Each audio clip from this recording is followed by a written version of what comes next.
पहली कामयाबी आपको ये मिल गई कि 30 साल में कभी ईदगाह क्या थी नहीं मालूम था, तुमने उसको मजबूर कर दिया ईदगाह पर। मैंने कहा तू अपनी जबान से बोल, क्या बोल? मस्जिद में जाकर जो नमाज पढ़ते उनका दिल अच्छा रहता। तो आपने कहा दिल तो इम्तियाज को दे चुके, तो उसने कहा कि जो लोग नमाज मस्जिद के पास आके पढ़ के फूंकते, बोला ना, पढ़ के फूंकते। वहाँ बाहर कोई लोग बीमार ये रहते, नमाज पढ़ने के बाद में से करते, मालूम है ना? जी जी। क्यों करते? मतलब इतनी इम्पोर्टेंट नमाज रहती है जी। इसलिए मैंने बोला कि इन्होंने अगर 5 बार नमाज पढ़ ली है,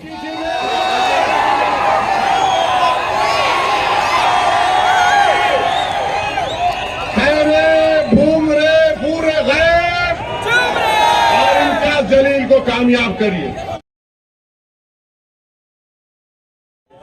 बिस्मिल्लाहिर्रहमानिर्रहीम। अस्सलाम वालेकुम व रहमतुल्लाहि व बरकातुहू। मोअज़्ज़िज़ हाज़रीन किराम, बुजुर्गान कौम और मिल्लत, मेरी इज़्ज़तदार माँ और बहनों, गयूर नौजवान साथियों, शोनशीन पर तशरीफ फरमा मोहतरम जनाब इम्तियाज जलील साहब, रुकने पार्लिमान औरंगाबाद व सदर महाराष्ट्र मजलिस इत्तेहादुल मुस्लिमीन, मोहतरम जनाब डॉक्टर गफ्फार कादरी साहब, वर्किंग प्रेसिडेंट मजलिस इत्तेहादुल मुस्लिमीन महाराष्ट्र, बिहार से तशरीफ लाए बिहार प्रदेश के मजलिस इत्तेहादुल मुस्लिमीन के सदर रुकन असेंबली मोहतरम जनाब अख्तरुल ईमान साहब, इंजीनियर आफ्ताब साहब जो बिहार के मजलिस इत्तेहादुल मुस्लिमीन के मोतमदूनी है, मजलिस इत्तेहादुल मुस्लिमीन के औरंगाबाद के शहर जिले के शहर का सदर, साबिक़ा अराकीन बल्दिया, सुदूर मोतमदीन और अराकीन, मैं सबसे पहले आप तमाम का शुक्रिया अदा करता हूं कि आपने अपना कीमती वक्त निकालकर आज के इस मजलिस इत्तेहादुल मुस्लिमीन के इंतखाबी जलसे में शिरकत की। मेरे अजीज दोस्तों और बुजुर्गों, मैं जब बिहार में इंतखाबी मुहिम के लिए गया था, मेरे भाई मोहतरम जनाब अख्तरुल ईमान के लिए, तो अख्तरुल ईमान साहब की तकारीर बड़े ही बसीरत अफरोज होती है और अख्तरुल ईमान साहब की तकारीर में वो हमेशा एक शेर अपनी तकरीर के शुरुआत में कहते थे या तकरीर के अख्ताम पर कहते थे। मैंने अख्तर भाई से कहा जरा वो शेर लिख कर दे दीजिए, तो मैं अपनी तकरीर का आगाज उस शेर से करता हूं और शायद आपको समझ में भी आ जाएगा कि फूल नफरत का हम महाराष्ट्र के चमन में खिलने नहीं देंगे। फूल नफरत का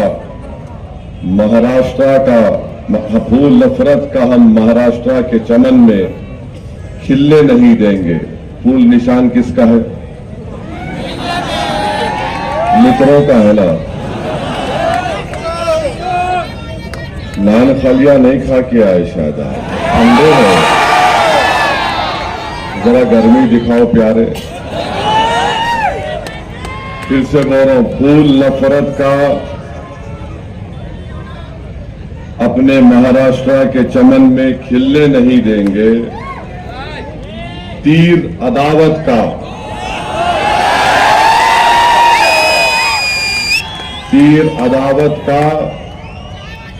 और मशाल की आग का अपनी बस्तियों में चलने नहीं देंगे। औरंगाबाद के नौजवानों ने खाई है यह कसम, औरंगाबाद की मां और बहनों ने खाई है यह कसम, दलालों को नेता कभी हम बनने नहीं देंगे। फिर से बोलूं, समझ गए? फूल का जिक्र हो गया, तीर का जिक्र हो गया, मशाल का जिक्र हो गया, मशाल की आग का जिक्र हो गया, औरंगाबाद के गयूर नौजवानों का, इज्जतदार मां और बहनों का जिक्र हो गया और दलालों का भी जिक्र हो गया। तो चारों का जिक्र हो गया। तो मेरे अजीज दोस्तों और बुजुर्गों, आपने अभी इम्तियाज जलील साहब से सुना कि महाराष्ट्र के में 48 लोकसभा की सीटें हैं और 48 में से 2 शिवसेना, 2 राष्ट्रवादी, एक चिचा की, एक भतीजे की और एक आदि कांग्रेस। इन 48 में से इन्होंने किसी भी मुस्लिम अक़लियत को टिकट नहीं दिया। अब रहा सवाल नरेंद्र मोदी का,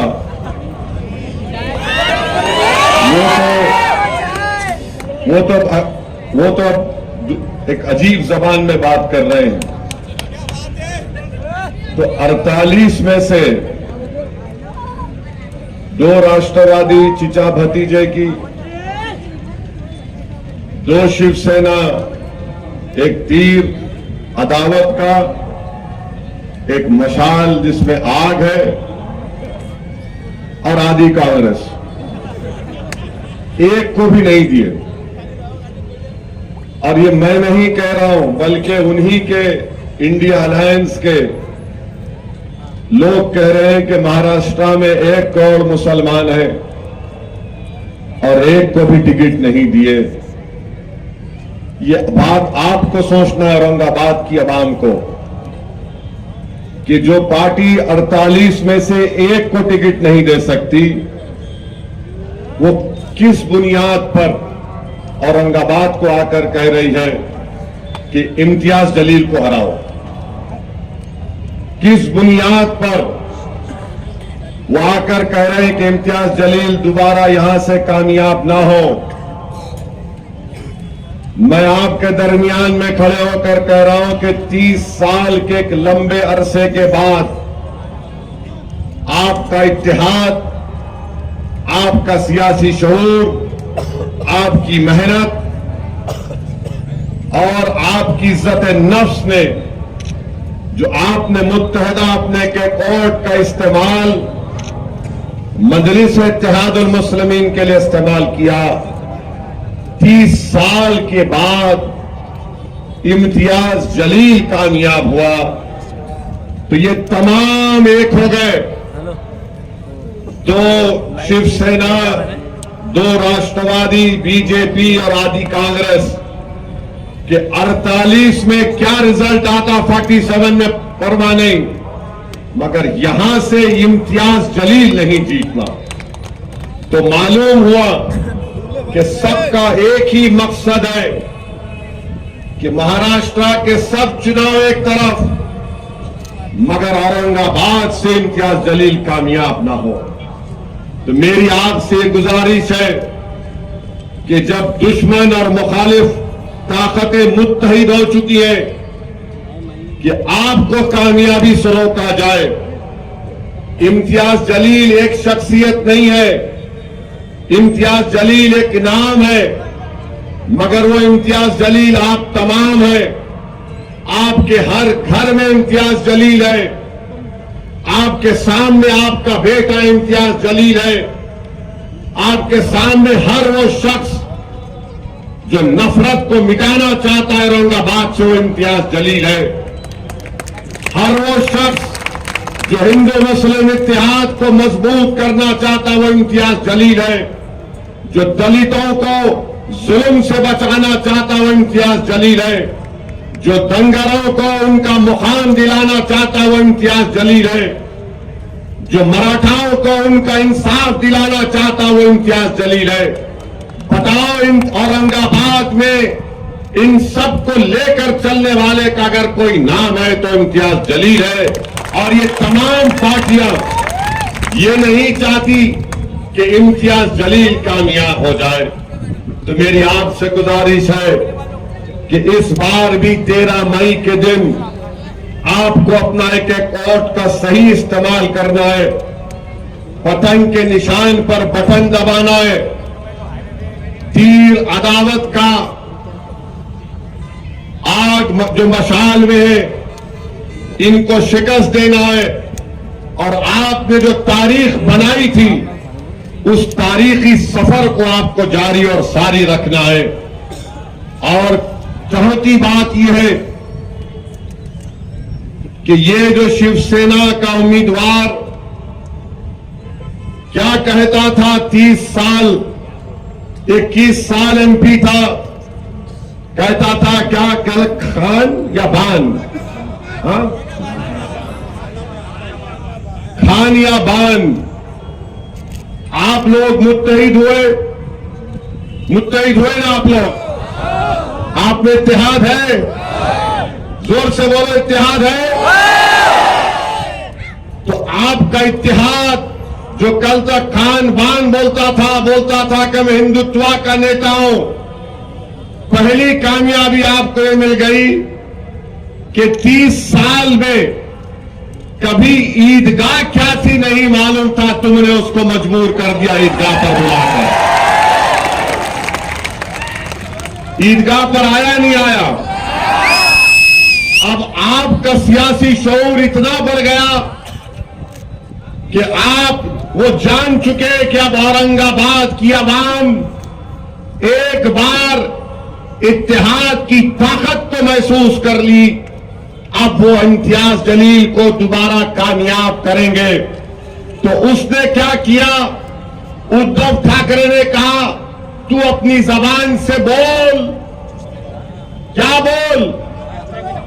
मस्जिद में जाकर जो नमाज पढ़ते उनका दिल अच्छा रहता। तो आपने कहा दिल तो इम्तियाज को दे चुके।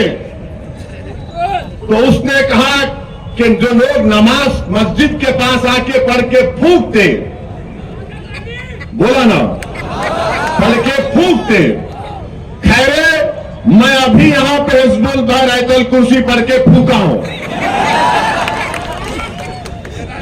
माने आपका इत्तेहाद इतना ताकतवर है।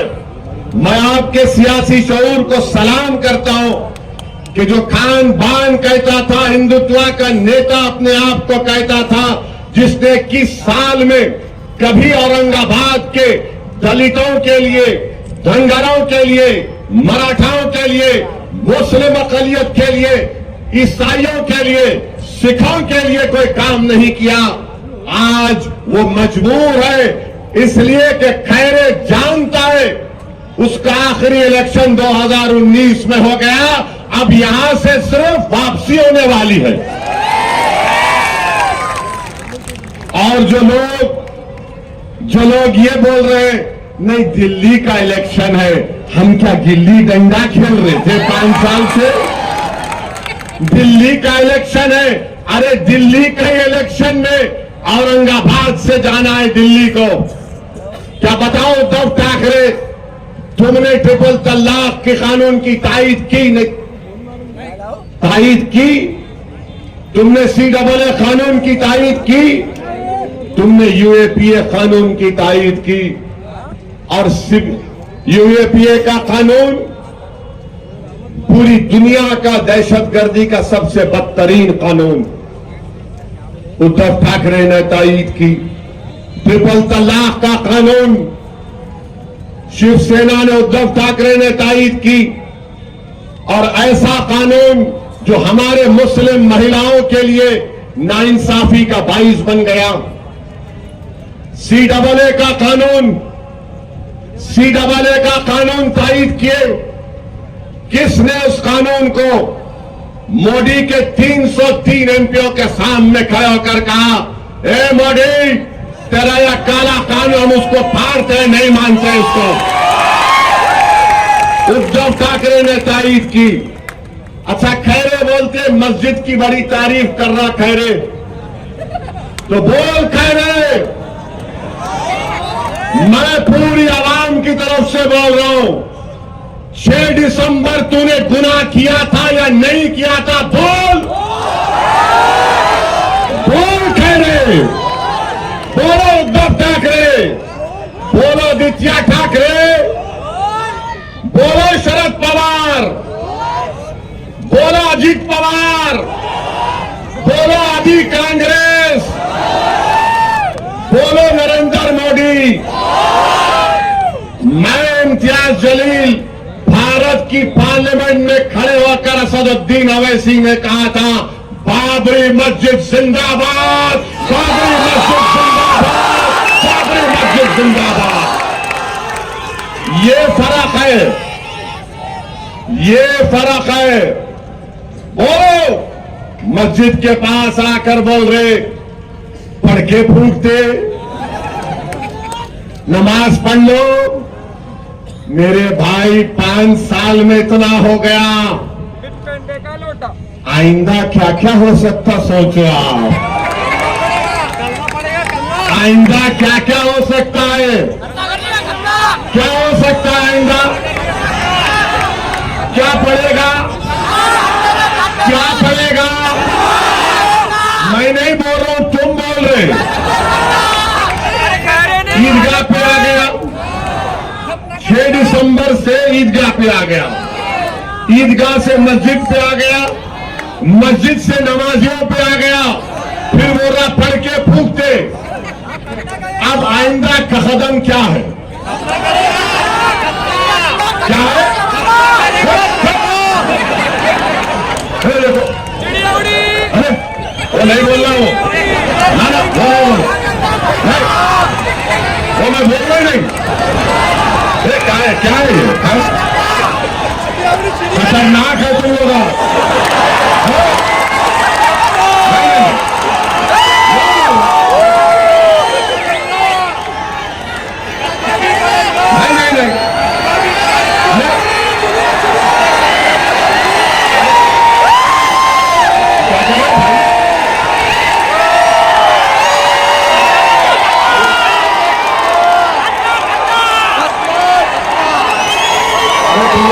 करने वाले 13 तारीख के दिन, अब सुनो 13 तारीख के दिन जो कटिंग करेंगे उसको क्या करेंगे? जो कटिंग करना चाह रहे उनको आप जो है वो कटिंग से मतलब वो दादा उसमें नहीं जाना, ना मैं ऐसा आदमी नहीं हूं। अभी तक नान खलिया नहीं खिलाए मेरे को, खिलाने के बाद क्या हो सकता मेरे पे नहीं मालूम सर। तो सुनिए, अभी जाएंगे, अरे ठहरो, आखिर में करेंगे पूरा ऑपरेशन। कल भी 2 जलसे हैं, अभी से पूरी बैटिंग कर लिए तो कैसा? तो आपको मैं बता रहा हूं कि 48 लोकसभा की सीट में से जो नए नए सेक्युलर बने हैं उद्धव ठाकरे, अब वो टिकट नहीं देते। मोदी तो खैर उन्होंने डिसाइड कर लिए, हमको घुसपैठी बोल दिए, और मोदी ने कह दिया कि मुस्लिम खवातीन ज्यादा बच्चे पैदा करते। मोदी ने कह दिया कि हिंदू बहनों के गले से मंगलसूत्र छीनकर मुसलमानों को दिया जाएगा। मेरे भाई एक बात समझो, जिस दिन उद्धव ठाकरे को मुख्यमंत्री बनने की कुर्सी मिल जाएगी, जिस दिन उद्धव ठाकरे को अपने बेटे की पॉलिटिकल फ्यूचर की तमानियत मिल जाएगी, उस दिन उद्धव ठाकरे सबको भूल जाएंगे। उस दिन सबको भूल जाएंगे। क्या क्या आपने नहीं लिखा अपने अखबार में कि मुस्लिम माइनॉरिटी को उनके वोट का हक छीन लेना चाहिए। आज आप आकर यहां पर ऐसे लोग भी हैं जो कह रहे हैं ऊपर देखो नीचे मत देखो, दिल्ली का इलेक्शन है, अरे बाबू, ऊपर देखे तो पतंग, नीचे देखे भी तो पतंग है इंशाअल्लाह ताला। 48 लोकसभा की सीट में आपने क्यों नहीं दिया? देना था मुंबई से, देना था नागपुर के पास से, क्यों नहीं दिया आपने? आपने इसलिए नहीं दिया क्योंकि जानते हैं कि मुस्लिम अक़लियत के पास कोई विकल्प नहीं है, वो हालत मजबूरी में वोट देंगे। मगर ये भूल गए कि ये 2024 है। अब महाराष्ट्र के दलितों के पास, महाराष्ट्र के धनगरों के पास, महाराष्ट्र के वंचित समाज के पास एक विकल्प है और वो MIM पार्टी है। अब आप ये नहीं समझ सकते कि हम जिसको चाहे खड़ा करेंगे ये समाज इनको दे देगा। इससे आपको एक पैगाम मिलता है कि औरंगाबाद की सीट जो आपकी है, जो औरंगाबाद की आवाम की है, चाहे किसी समाज का हो, वो आपकी इज्जत को छीनना चाहते हैं। इम्तियाज जलील को हराने का मतलब क्या है कि आपकी इज्जत को छीनना चाहते हैं, आपके इज्जत नफ्स को छीनना चाहते हैं, आपके इत्तेहाद को पारा पारा करना चाहते हैं। तो मेरे अजीज दोस्तों और बुजुर्गों, इन ताकतों को मौका मत दीजिए। अब वो दूसरा शिवसेना का कैंडिडेट है, क्या नाम उनका? हाँ, नाम है उनका, नाम है, बहुत नाम है उनका।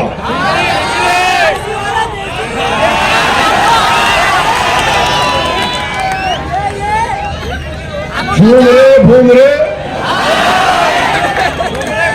घूम बराबर झूम, वो खुद जोक बनाते उसके ऊपर। और मेरी नजर में मैं शराब को कुत्ते का पेशाब बोलता हूं। मेरा डेमोक्रेटिक राइट है मेरा। अब उन्होंने एक है, उन्होंने जोक बनाते उसके ऊपर। मेरे भाई एक तरफ घूम रहे और झूम रहे, दूसरी तरफ खैरे, और एक बीच में एक शरीफुल नफ्स, एक मासूम चेहरा रखने वाला आपका खादिम इम्तियाज जलील। आप तीनों की तस्वीर को सामने रखो, भूमरे, खैरे और इम्तियाज जलील, और आपको पता चल जाएगा कि भाई इन दोनों को देखे तो डर लग रहा, इसको देखे तो अपना लग रहा। तो अपनों का साथ तो देंगे ना आप लोग? 13 तारीख को पूरा एक होकर साथ देंगे ना आप लोग?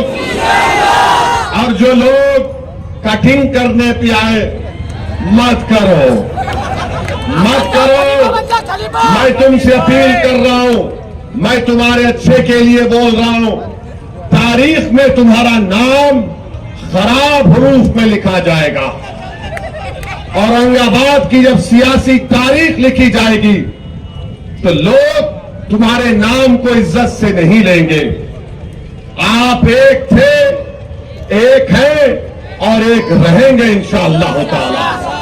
लोग बार बार मीडिया के लोग सवाल करते कि भाई आप इंडी अलायंस में क्यों नहीं गए? 3 मर्तबा इम्तियाज जलील ने अवामी तौर पर स्टेटमेंट दे दिया कि हम लोग अगर बातचीत करेंगे तो हम तैयार हैं, मगर ये लोग बातचीत करने को भी तैयार नहीं थे। मैं आपको एक वाकया सुनाता हूं। एयरपोर्ट पर बैठा हुआ था मैं, आज से चंद दिन पहले मेरे बाजू एक बहुत बड़े इंडी अलायंस के नेता एयरपोर्ट पर देखे। मैं एयरपोर्ट की गेट के पास बैठा हुआ था, वो मेरे बाजू आकर बोले, बहुत बड़े नेता उनके, बोले ऐसी साहब हाउ आर यू? बोले कैसे? अब मैं बोला ये कहां सुबह सुबह भला बैठो। बोला साहब एयरपोर्ट जनता का है, पूछना क्या है, बैठो। आप लोग तो जहां नहीं बैठना वहां जाके बैठ गए। बोले क्या मतलब? बोला शिवसेना के बाजू बैठ गए। फिर बैठे, बैठ के मेरी बहुत तारीफ किए। आप क्या भाषण देते। मैं दिल में सोच रहा था कि मैं क्या कव्वाल हूं। फिर बोले आप पार्लियामेंट में दलाइल के साथ तकरीर करते। फिर बोले आपका नया एमपी बेहतरीन स्पीकर है और आप पर बहरहाल बहुत सी चीजें बोले।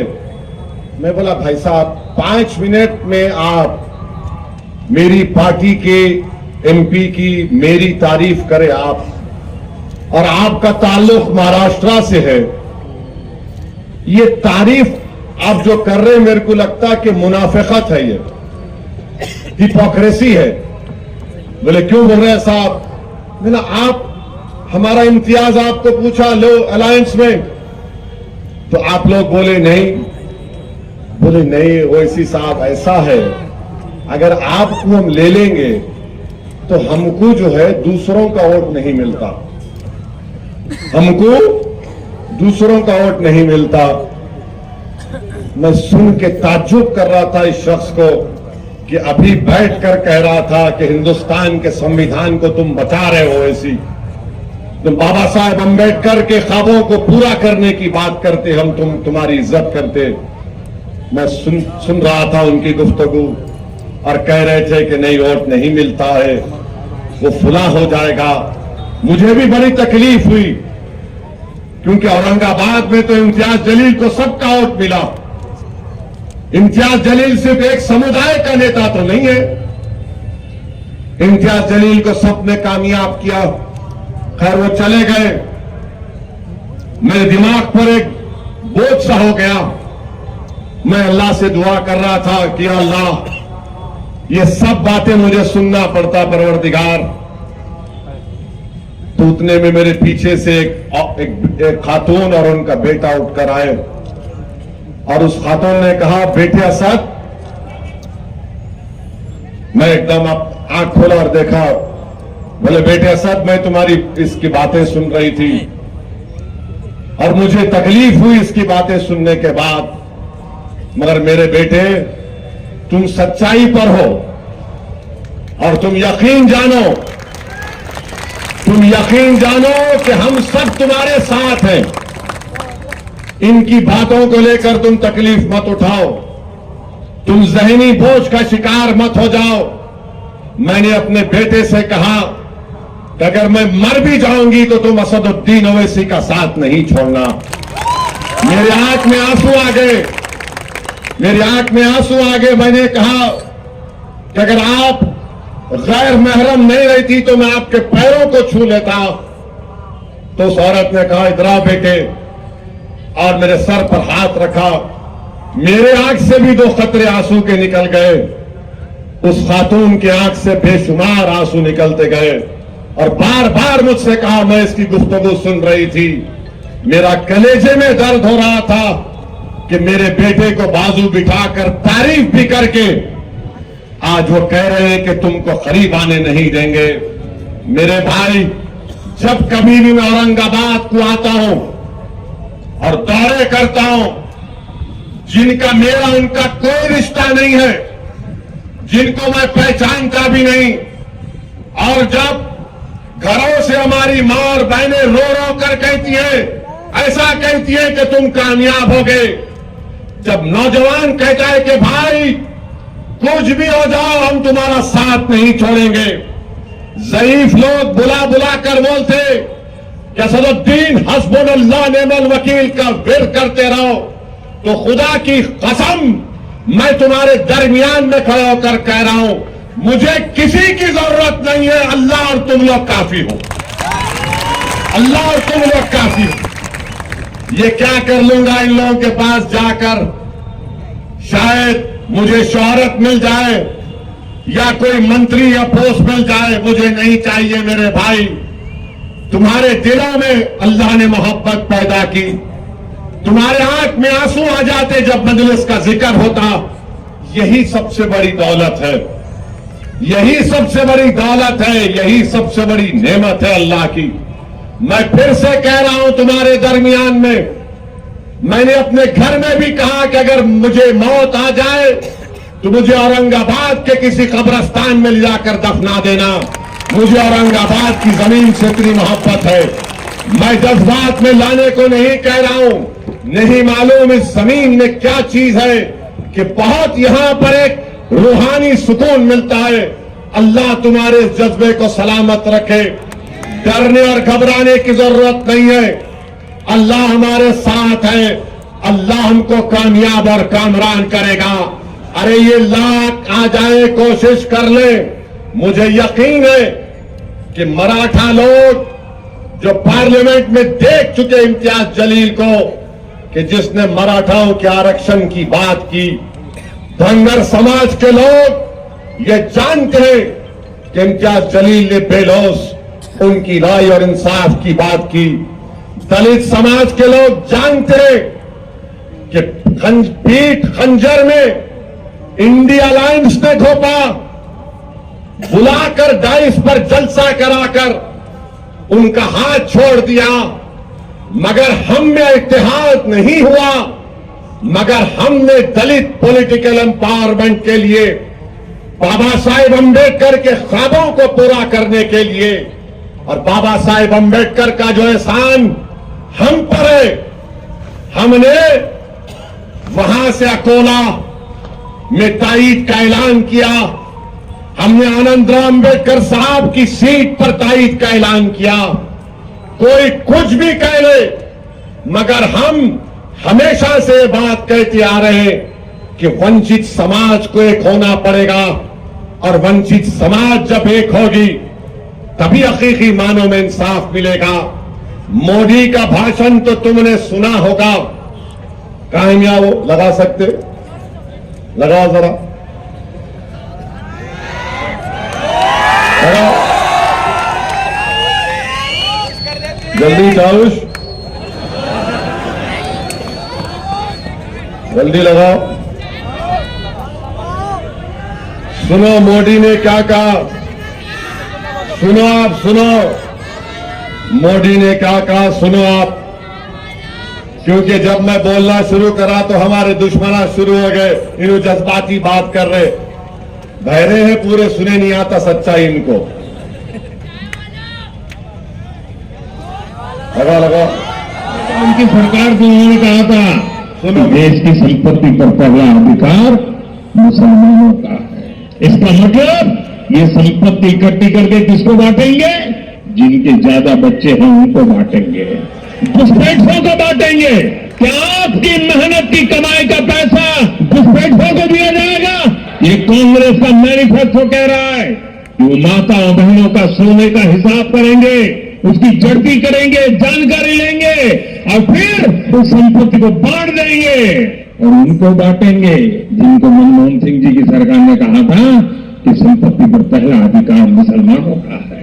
भाई बहनों, ये अरबन नक्सल की सोच, मेरी माताओं बहनों, ये आपका मंगल सूत्र भी बचने नहीं देंगे, यहां तक जाएंगे न कहने। और पहले जब उनकी सरकार को उन्होंने कहा था कि देश की अब आप अंदाजा लगाइए, मुल्क का वजीर आजम है, 133 करोड़ जनता का वजीर आजम है। सुन तो लो, वो मालूम, सुनो, तुमला डबल मीनिंग निकालते हर बात का, डरा दिए मेरे को शुरू में। ये क्या है ये? तो सुनिए, एक मुल्क का वजीर आजम भारत की अल्पसंख्यक समाज को घुसपैठी कह रहा है। आप लोग घुसपैठी है? आप लोग घुसपैठी है? हमारी मां और बहनें, आप घुसपैठी है? अब जितने घुसपैठी नहीं, हाथ उठाओ।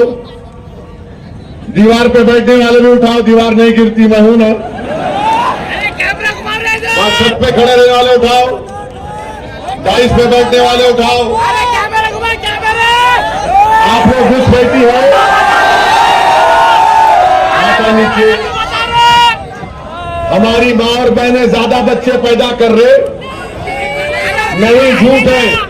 तो ये टोटल फर्टिलिटी रेट गिरा है, मुस्लिम बहनों का, बेटियों का TFR गिरा है, मोदी झूठ बोल रहे। अब एक और सवाल पूछूंगा, हाथा उठाना। क्या आपको पसंद है कि किसी हिंदू बहन के गले से मंगलसूत्र उतार कर अपने जेब में रखना?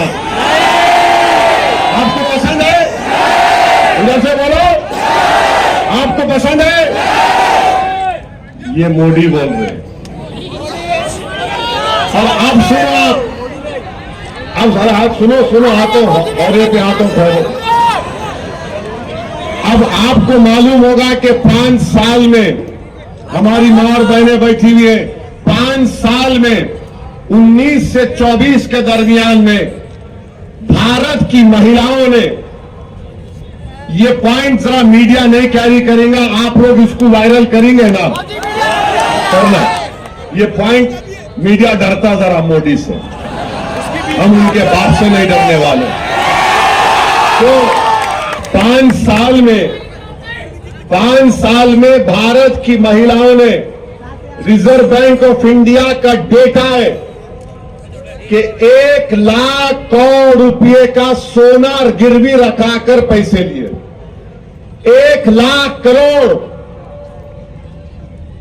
अब बताइए मोदी, ये महिलाओं से मोहब्बत है आपकी? 1 लाख करोड़ अगर कोई महिला, कोई खातून जेवर अगर गिरवी रखाती है तो उसके कलेजे पर, दिल पर पत्थर रखकर रखाती है, क्योंकि एक तो या तो उसकी मां की या खानदान की एक निशानी होती, दूसरा वो सोना रखते अपनी औलाद की, बेटी की शादी के लिए।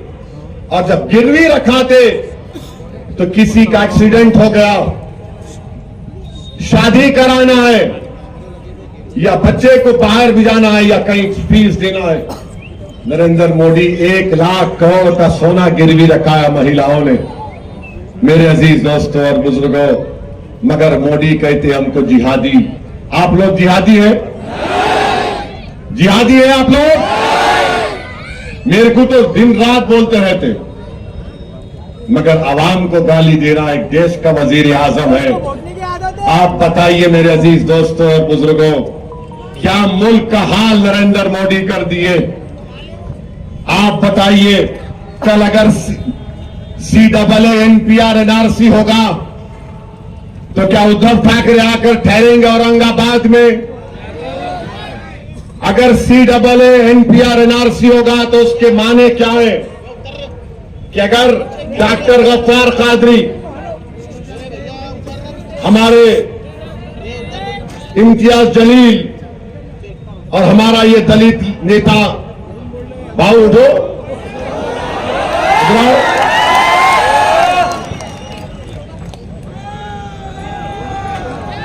बहुत अच्छा है, अगर इनका नाम, तीनों का, डॉक्टर साहब का नाम आ गया NRC के लिस्ट में, कोई भी जाकर बोलेगा इनके नाम का ऑब्जेक्शन है, इनको इनके दादा का बर्थ सर्टिफिकेट लाना पड़ेगा, डॉक्टर साहब को परभनी जाके लाना पड़ेगा, इम्तियाज साहब को कहां से लाएंगे? नहीं ला सकते। और अगर कल NPR NRC होगा औरंगाबाद की आवाम, तो क्या उद्धव ठाकरे आके खड़ेंगे? क्या ये दोनों चचा भतीजे आएंगे? कौन आएगा और कहेगा कि हम कानून को फाड़ते? किससे कागज पूछ रहा? पूछ असदुद्दीन अवैसी, इम्तियाज जलील आएंगे। CAA NPR के खिलाफ हमने कानून को फाड़ दिया था। मेरे भाई सोचो, इस बात को आपको सोचना है। 13 तारीख को जब वोट डालने जाएंगे, मेरी इन तमाम बातों पर गौर करिए। और ये जो देशभक्ति की बात ये RSS के लोग करते हैं, ये देशभक्ति की बात ये दोनों शिवसेना वाले करते हैं। अरे बताओ, चीन 2000 स्क्वायर किलोमीटर पर कब्जा करके बैठा हुआ है, ना मोदी के मुंह से निकलता है चीन, ना RSS की जबान से निकलता है कितने मर्तबा हमने पुकार पुकार कर कहा कि चीन कब्जा करके बैठ गया, मगर मोदी कुछ बोलते नहीं है। मगर मोदी बोलेंगे बच्चे पैदा कर रहे।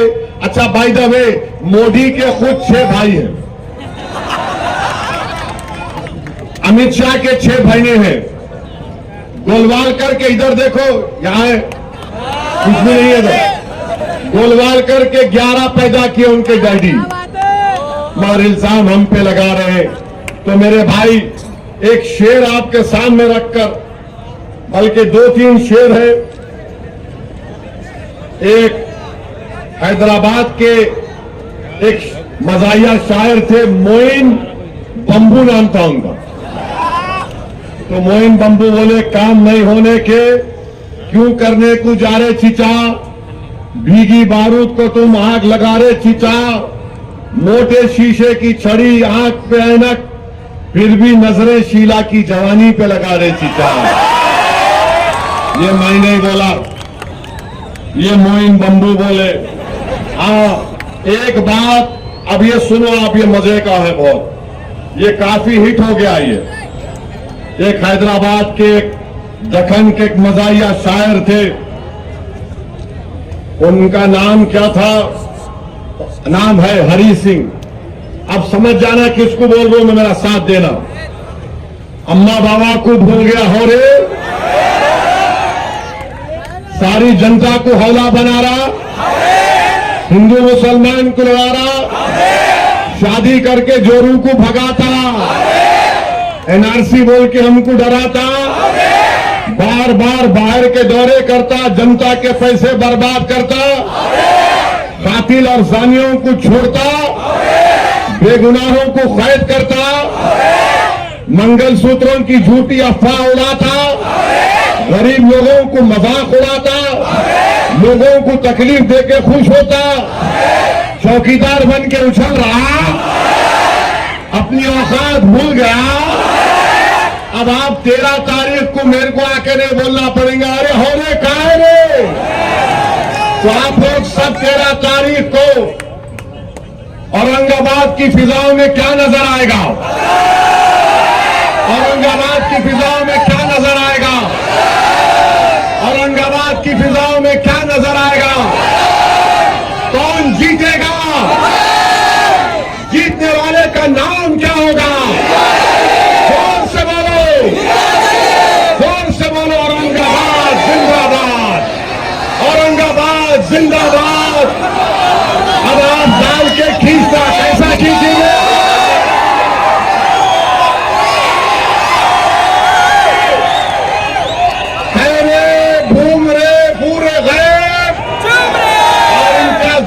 कामयाब करिए।